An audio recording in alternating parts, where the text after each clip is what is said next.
Summer season में आप baby girl के लिए कुछ इस तरह की ड्रेस अपने घर पर रेडी कर सकते हैं अपनी बच्चियों के लिए। तो यहाँ पर इसका जो हमने फैब्रिक लिया है वो हमने 1 मीटर फैब्रिक लिया है। ये 3 ईयर बेबी के लिए ड्रेस मैंने रेडी करी। इसकी जो वेथ है वो 21 इंच डबल पार्ट में है। टोटल वेथ इसकी 42 इंच है फैब्रिक की। हम यहाँ पर टॉप के लिए 9 इंच पे हम यहाँ पर इस पार्ट को, एक पार्ट को हम कट करके अलग कर लेंगे। बाकी पार्ट में हम यहाँ पर फ्लेयर ऐड करेंगे। टॉप यहाँ पर कुछ हमारा अलग से कटिंग होगा, तो इसके लिए पहले हम बैक पार्ट की कटिंग करेंगे। वो 30 इंच की हमने विड्थ से इस पार्ट को अलग कटिंग कर लिया एक पार्ट। फिर हम यहाँ पर फ्रंट पार्ट के लिए हमने यहाँ पर 15 इंच का फैब्रिक कट किया, उसको भी डबल फोल्ड कर दिया और बैक पार्ट भी हमने साथ में इसे रख लिया। आर्म शोल्डर हम यहाँ पर 4.5 इंच लेंगे और शोल्डर को ½ इंच पे डाउन करेंगे।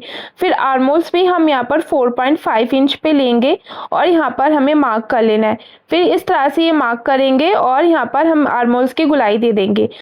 चेस्ट पार्ट हम यहाँ पर 5.5 इंच ले रहे हैं। ये हमने 4 पार्ट में फैब्रिक को रखा है और यहाँ पर वेस्ट भी हम 5.5 इंच लेंगे क्योंकि हम बेल्ट रेडी करेंगे, उससे यहाँ पर फिटिंग आ जाएगी। नेक यहाँ पर हम बैक नेक हमने यहाँ पर 1 इंच पे लिया है। फ्रंट नेक हमने यहाँ पर 2 इंच पे ली है। इसकी ब्रॉडनेस भी हमने सिर्फ 2 इंच ली है।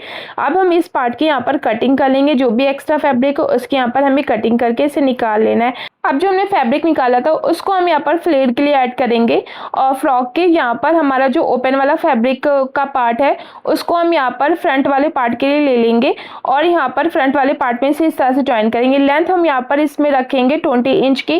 बाकी एक्स्ट्रा फैब्रिक को उसको कट कर देंगे। अब यहाँ पर हमें टॉप वाले पार्ट को किस तरह से रेडी करना है, हम यहाँ पर लाइनिंग भी यूज़ करेंगे। सिर्फ टॉप वाले पार्ट में लाइनिंग यूज़ करेंगे, हम यहाँ पर बॉटम में लाइनिंग नहीं यूज़ करेंगे। अब ये जो स्टेप है इसको यहाँ पर हम फोल्ड करना है और यहाँ पर हमें इसे सिलाई लगा देने। दोनों पार्ट में हम अलग अलग सिलाई लगा लेंगे और बाद में हमें इसे लाइनिंग भी ज्वाइंट कर लेंगे।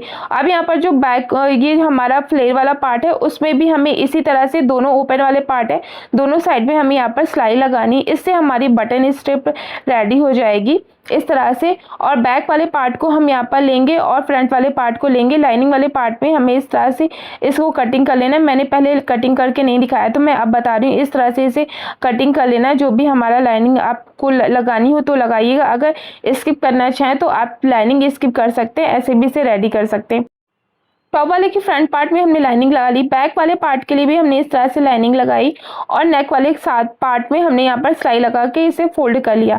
ये हमारा सिंपल बैक पार्ट यहाँ पर रेडी हो गया। अब हमारा जो फ्रंट वाला पार्ट है हमने भी इसकी स्ट्रिप रेडी कर ली। अब शोल्डर से हम यहाँ पर ज्वाइन कर लेंगे। हम जो सिलाइयाँ लगा रहे हैं वो हम बाहर की साइड को हमें ना दिखे इसलिए हमने यहाँ पर लाइनिंग लगाई है। तो सिलाइयों को थोड़ा सा आप ध्यान से देखिएगा किस तरह से लगेंगी तो आपको समझ में आ जाएगी। जो सिलाइयाँ बाहर दिखती हैं वो बाहर नहीं दिखेंगी, वो लाइनिंग वाले पार्ट के साथ में अंदर की साइड में चली जाएंगी।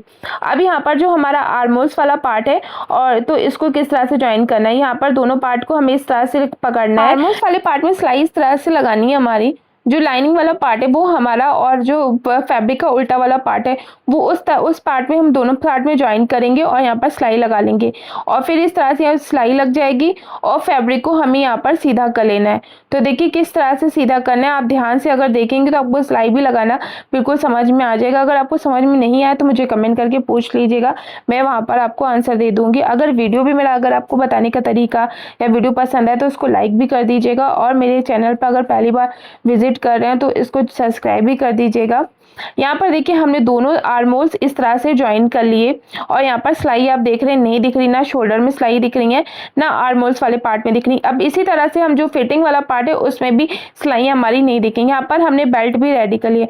अब दोनों पार्ट को इस तरह से पकड़ना है। जो लाइनिंग वाला पार्ट है उसकी सिलाइयाँ अलग रहेंगी और ये हमारा ये वाला जो पार्ट है इसकी सिलाइयाँ अलग रहेंगी। इसमें हम बेल्ट को भी ज्वाइन करेंगे। जो बेल्ट हमारी होगी वो बाहर की साइड को रहेगी। ठीक है, सेम आपको बस इसी तरह से सिलाई लगा लेनी है और देखिए सिंपल तरीके से यहाँ पर सिलाई भी लग गई और ये बेल्ट भी हमारी ज्वाइंट हो गई। अब इसी तरह से दूसरे वाले पार्ट पे भी हमें सिलाई लगानी फिटिंग में। अब यहाँ पर हमें क्या करना है, जो हमारा फ्लेयर वाला पार्ट है उसमें हम यहाँ पर सिलाई लगाएंगे। जो हमने यहाँ पर स्ट्रिप रेडी करी है दोनों को आपस में इस तरह से ज्वाइन करना है और यहाँ पर सारे पार्ट में हमें प्लेट दे देनी है। हल्की हल्की सी महीन सी प्लेट्स देके और ये वाले पार्ट को रेडी कर लेना है।